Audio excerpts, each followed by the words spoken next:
हाय, hello, नमस्कार सगळ्यांना. कशा आहात तुम्ही सगळे? आणि तुमचं सगळ्यांचं खूप खूप स्वागत आहे एका नवीन व्हिडिओमध्ये. तर आजचा जो व्हिडिओ आहे तो सॅटर्डेला शूट केलेला आहे. शनिवारी पौर्णिमा होती. अधिक महिन्यातली ही पौर्णिमा. याला खूप महत्त्व असतं. वेगवेगळ्या प्रकारचे सेवा हे केल्या जातात या दिवशी.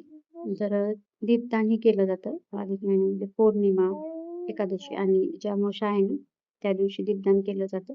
तर मम्मी म्हटली आपण करूयात आज दीपदान. म्हणून मी मातीचे दिवे वगैरे काढले होते. मातीचे दिवेच घेतले जातात शक्यतो. जे आपले पितळेचे किंवा कॉपरचे वगैरे दिवे आहेत ना, ते यूज नाहीत केले जात. म्हणून मग हे तिने स्वच्छ धुवून वगैरे घेतले होते, जे यूज केलेले आहेत ना दिवे ते. आणि काही नवीन होते. तर तुम्ही यूज केलेलेही स्वच्छ करून घेऊ शकता. असं नाही की नवीनच हवेत म्हणून. तर 33 दिवे घेतले होते. कारण की या ज्या अधिक महिन्यात 33 अंकाला खूप महत्त्व आहे. आणि 33 दिव्याचंच दीपदान केलं जातं. आपण 33 दिवेही घेऊ शकतो किंवा मग एकाच दिव्यामध्ये 33 वाती लावून आपण दीपदान करू शकतो. तर मग असे मातीचे 33 दिवे घेतले होते आणि आता याच्यामध्ये वाती वगैरे, तेल वगैरे टाकून दिवे लावणार होते. त्याआधी दुसरी तयारी करायची होती त्यानंतर मला. तर असे 33 दिवे घेतले होते. तर या 33 दिव्यामध्ये आता वाती आम्ही टाकून घेणार होतो आणि मुलंही माझ्या मदतीला आली होती. एक एक ठेवा हां. काउंट करा. तू पण ठेव दादा. एक एक दिवे ठेवा ताटामध्ये. ओके. ठेवा पटकन पटकन ठेवा. आपल्याला वाती टाकायच्या त्याच्यात अजून खूप काम आहे. अशी एका सरळ लाईन मध्ये ठेवा ना बाळा.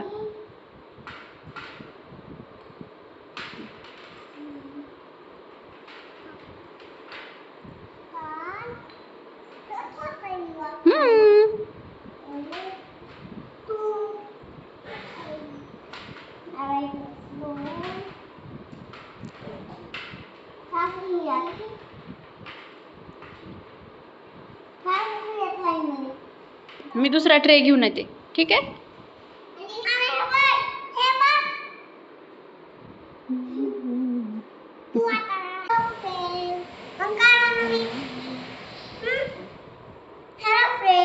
आजच्या YouTube चॅनलमध्ये तुमचं खूप खूप स्वागत आहे. तर आज आम्ही मास्क बनवणार आहोत. दिवे लावणार आहोत. ठीक आहे. तर आता आम्ही दिवे लावायला चालू करतो. तुला काय म्हणायचंय? हॅलो फ्रेंड्स म्हण ना. Hello friends. आता आम्ही दीपदान करणार आहोत. ओके. भेटू म्हणा तुम्हाला नंतर. ओके. तर चला आता वाती वगैरे दिव्यामध्ये ठेवलेल्या आहेत सगळ्या. फक्त ना दिवे लावायच्या वेळी तेल वगैरे याच्यात भरणार आहे. कारण की मुलं वगैरे सांडून घेतील म्हणून आत्ताच नाही भरणार आहे. तर सगळं सेट आहे. आता दुसरी तयारी म्हणजे ना थोडंसं आवरायचं आहे. थोडंसं रांगोळी वगैरे ते काढून घेणार आहेत तुळशीच्या जवळ. तर चला भेटते थोड्या वेळाने. तर इकडं ना आम्ही तुळस ठेवलेली आहे. तुळशी वृंदावन आहे, तिथे आमच्या गाड्या येतात, त्याच्यामुळे तिथे एवढे दिवे लावायला जमायचे नाहीत. म्हणून इकडे गेटमध्ये आम्ही तुळस आणून ठेवली. आणि आता थोडंसं ना आम्हाला डेकोरेशन करायचं आहे. मग इकडे फुलं घेतलेले आहेत आणि ह्या फुलांनी ना छोटीशी रांगोळी काढून मग आम्ही त्याच्यावर दिवे ठेवणार आहे. चला आता आपण रांगोळी काढायला स्टार्ट करू.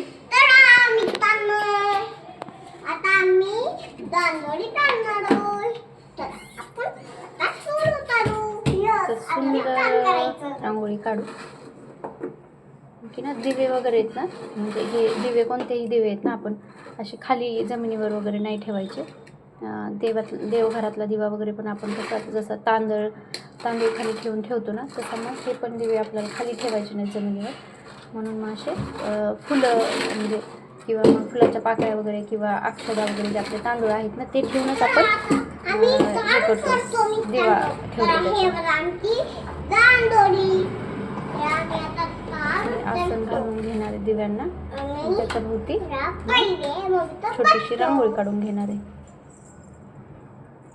कारण की 2 ट्रे इकडे बसणार नाहीत ना, त्याच्यामुळे मग आपलं छोटंसं असं डेकोरेशन करायचं आहे. चला मी तुम्हाला सगळं झाल्यानंतर एकदा पुन्हा दाखवते. हे बघा छोटीशी ना छान अशी रांगोळी काढलेली तुळशीजवळ. आणि आता आपल्याला इकडे दिवे लावायचे.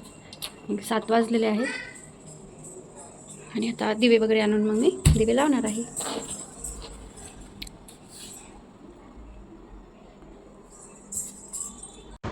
तर आता हे सगळ्या दिव्यांमध्ये ना तेल भरून घेणार आहे मी.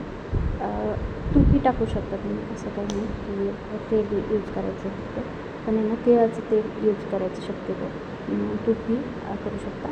आणि आपण आहे ना याच्यामध्ये म्हणजे ते तुळस असते ना, तुळस वाळल्यानंतरच्या काड्या असतात ना, त्या काड्याही आपण याच्यामध्ये टाकू शकतो. म्हणजे तुळशीच्या ज्या वाळलेल्या काड्या आहेत ना, त्या छोट्या छोट्या करून टाकायच्या. किंवा मग एकच दिवा त्याच्यामध्ये 33 वात ती घेऊन, किंवा मग 1 वात घेऊन तुपामध्ये व्यवस्थित भिजवायची. ती भरपूर भिजवायची. तुपामध्ये भरपूर तूप आलं पाहिजे, त्याच्यामध्ये सोप केलं पाहिजे कॉटनने. आणि त्याच्यामध्ये मग आपण त्या तुळशीच्या वरतून काड्या टाकायच्या आणि तो दिवाही पेटू शकतो. तो दिवा केलेलाही खूप चांगला असतो. पण आमच्याकडे काही तुळशीच्या काड्या वगैरे नव्हत्या म्हणून काही त्या वापरल्या नाही, किंवा तो दिवा नाही हे केला. तसंही तुम्ही करू शकता.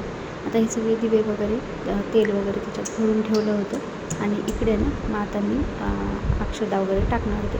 म्हणजे खाली आपण दिवा ठेवत नाही ना, तांदळाची जी रास घालून, म्हणजे अक्षदा खाली ठेवून, किंवा मग फुलाच्या ह्याच्यावरती वगैरे दिवा ठेवला पाहिजे. जसं आपण देवघरात वगैरे ठेवतो ना, सेम तसं. कारण की काय ना, खाली जर ठेवलं तर ते जमिनीवर राहतो दिवा, आणि ते सगळं जे पुण्य आहे ते जमिनीला जातं, म्हणजे धरतीला जातं असं म्हणतात. म्हणून माझा अक्षदा टाकूनच त्याच्यावर दिवा ठेवायचा. म्हणून मी काय केलं, सगळीकडं अक्षदा वगैरे टाकून घेतला. आता मी टाकते म्हटल्यावर यांनाही टाकायचंच असतं, म्हणून मग यांच्याही हातामध्ये थोडे थोडे तांदूळ दिले. त्यांना म्हटलं तुम्हीही ठेवा म्हणून. आणि दोघांनी ठेवलं होतं. आणि ही जी पूजा आहे ना, ती मी फर्स्ट टाईम करते. म्हणजे हे दीपदान आहे ना, मी फर्स्ट टाईम करते. ह्याच्या आधी मी कधी केलेलं नाही, आणि मुलांनी कधी पाहिलं नाही. म्हणून त्यांना हे खूप छान वाटत होतं. म्हणजे एक्साईट होते ते खूप काहीतरी नवीन पाहण्यासाठी. आणि एवढे सगळे दिवे आपण दिवाळीलाच यूज करतो, म्हणजे दिवाळीलाच लावतो. म्हणून त्यांना असं वाटत होतं की हे कसं काय एवढे सगळे दिवे काढलेत. म्हणून छान वाटत होतं त्यांना. ऐकत होते, थोडंसं मस्ती करत होते, धिंगाणा करत होते. मध्ये मध्ये मम्मी शूट करत होती, तर मम्मीकडे पाहून, ते कॅमेऱ्याकडे पाहून हॅलो फ्रेंड्स, या दिवा लावायला वगैरे हे असं बोलणंही त्यांचं सुरू होतं. आणि त्यानंतर मग आम्ही सगळे दिवे वगैरे ना ठेवून घ्यायला सुरू केली. आता हे जे दीपदान आहे ना, आपण कुठेही करू शकतो. म्हणजे घरी करायचं असेल तर आपण तुळशीच्या जवळच करायचं. जी आपली तुळस आहे तुळशी, तिथं करायचं. आणि त्यानंतर काय करायचं, सगळे दिवे तुळशीजवळ लावून घ्यायचे. आणि त्यातला एक दिवा आपला देवघरात ठेवायचा. घरातल्या एक दिवा जो आहे तो आपला मेन एंट्रन्सला ठेवायचा. जर गाईचा गोठा असेल तर गाईच्या गोठ्याजवळ एक दिवा, म्हणजे गाईच्या गोठ्यात एक दिवा ठेवून द्यायचा. किंवा मग तुम्ही जर वाहतं पाणी वगैरे असेल, नदी वगैरे असेल आणि स्वच्छ वाहतं पाणी वगैरे असेल ना, तर तिथेही तुम्ही दीपदान करू शकता. मग काय करायचं, एका दिव्यामध्ये 33 वाती लावून त्याला प्रज्वलित करायचं. तो पेटून घ्यायचा दिवा. हळदी कुंकू आणि तुम्ही तो नदीमध्ये सोडून देऊ शकता. तर तसंही दीपदान करतात. किंवा मग मंदिरामध्ये वगैरे दीपदान केलं जातं. पण मंदिरामध्ये करताना काय करायचं, की आपलाच जो दिवा आहे ना, तो घेऊन जायचा. आपण शक्यतो बऱ्याच वेळा असं काय होतं, की आपण काय करतो, तेल, तूप, वात वगैरे असेल, फुलवात असेल, हे सगळं आपलं घेऊन जातो. त्यांचा दिवा असतो ना, तो दिवा घेऊन जात नाही शक्यतो. तर मग काय करतो, ते मंदिरामध्ये जो दिवा आहे त्याच्यापासून आपल्या आरती वगैरे आपण लावतो. पण असं नाही करायचं. जो दिवा पण आहे तोही आपलाच घेऊन जायचा. तर मग त्याचं फळ वगैरे म्हणा, किंवा पुण्य वगैरे म्हणून ते आपल्याला मिळतं. ओम नमो वासुदेवाय नमः. ओम नमो वासुदेवाय नमः. ओम नमो वासुदेवाय नमः. ओम नमो वासुदेवाय नमः. ओम नमो वासुदेवाय नमः. ओम नमो वासुदेवाय नमः. ओम नमो वासुदेवाय नमः. ओम नमो आता दिवे वगैरे सगळे म्हणजे लावून झाले होते. आणि 33च दिवे का लावतात, किंवा 33 दिव्यांचंच दीपदान का केलं जातं, तर हे याच्यासाठी की एकतर अधिकचा महिना, त्याच्यामध्ये 33 नंबरला खूप महत्त्व आहे. आणि दुसरं म्हणजे आपल्या हिंदू संस्कृतीमध्ये 33 कोटी देवी देवता आहेत. म्हणजे कोटी हा शब्द नंबरला उद्देशून नाही, तर प्रकार, 33 कोटी प्रकारचे देवी देवता आहेत. तर त्यांचं एकदाच आवाहन करण्यासाठी, त्यांनी सगळ्यांना एकदाच त्यांची प्रार्थना करण्यासाठी हे 33 दिवे लावले जातात. तर हे याचं महत्त्व आहे. दिवे लावल्यानंतर दिव्यांची पूजा, म्हणजे हळदी कुंकू, अक्षता, फुल वगैरे म्हणून पूजा वगैरे केली. आणि यांनाही करायचं हळदी पूजा. म्हणजे मी जे करते ते सगळ्यांनी करायचं असतं. मग त्यांना हळदी कुंकू वगैरे म्हटलं तुम्हीही लावा. ओम नमो भगवते वासुदेवाय नमः.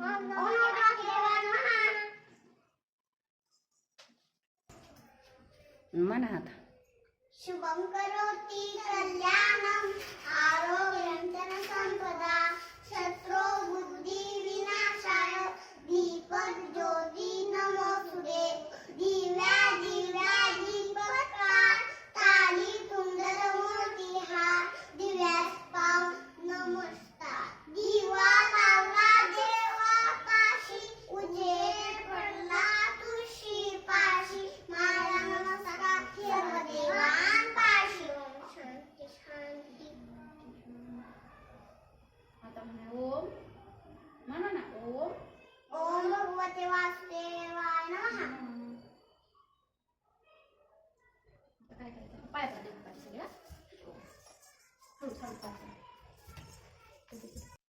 तर आता नंतर ना पाया वगैरे पडून घेतलं मुलांनी. मी मम्मीला म्हटलं तू ही पाया पडून घे. मम्मीने पाया पडून घेतलं आमच्या. आणि आतापर्यंत मम्मी व्हिडिओ शूट करत होती म्हणून ती काय व्हिडिओमध्ये एवढी दिसली नव्हती. पाया वगैरे पडून घेतला आणि त्यानंतर आहे ना मग तुम्हाला मी पूजा दाखवते आता ती कशी झाली होती ती. तर छोटी साधी सिंपल अशी पूजा आमची कशी वाटली तुम्हाला कमेंटमध्ये नक्की सांगा. आणि एवढं काही माहित नाही की पूजा म्हणजे हे दिव्याची पूजा वगैरे कशी करतात ते कसे दीपदान करतात ते थोडंफार जेवढं माहित होतं त्यानुसार केलं होतं. काही चुकलं वगैरे असेल किंवा काही अजून ऍड करायचं असेल तर नक्की कमेंट्स मध्ये सांगा आणि पूजा कशी वाटली तीही सांगा. तर त्याच्यानंतर आहे ना मग मी जो आमचा बाहेरचा मेन डोअर आहे ना तिथं दिवा लावून घेतला. आणि हे मेन डोअर आहे मम्मीच्या घराचं तर इकडे एक दिवा लावला. त्याच्यानंतर मग बाहेर एक दिवा लावायचा होता मला गेटच्या जवळ.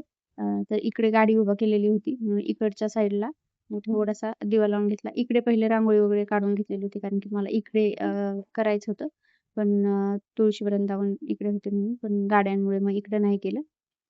तर मग इकडे आहे ना छोटा जो आपला दिवा आहे ना तो ठेवला मी आणून कारण की खूप वेळ म्हटलं नको मोठा दिव्यामध्ये जास्त तेल होतं म्हणून म्हटलं खूप वेळ राहील तो आणि मग त्याला सारखं पाहावं लागेल म्हणून एक छोटासाच दिवा इकडे लावून घेतला. आणि मंदिरामध्येही एक म्हणजे देवघर आहे ना तिकडे पण एक दिवा ठेवला. त्याच्यानंतर आहे ना मग वरती चंद्र निघाल्यानंतर म्हणजे तोपर्यंत चंद्र निघलेलाच होता. पण नंतर मग मी वरती चंद्र निघाल्यानंतर वरती गेले होते आणि मस्त पूर्ण चंद्र निघलेला होता. एकटीच गेले होते मुलं काही आले नव्हते. चांदण्या वगैरे काही दिसत नव्हत्या 1-2 क्वचित कुठेतरी दिसत होत्या. पण मस्त दिसत होता चंद्र. आणि व्हिडिओ मग इकडेच थांबवला मी. व्हिडिओ कसा वाटला ते कमेंटमध्ये नक्की सांगा. लाईक करा, चॅनलला सबस्क्राईब करा. भेटूया पुढच्या एका अशाच छान व्हिडिओमध्ये. तोपर्यंत चॅनलला सपोर्ट करा आणि बाय.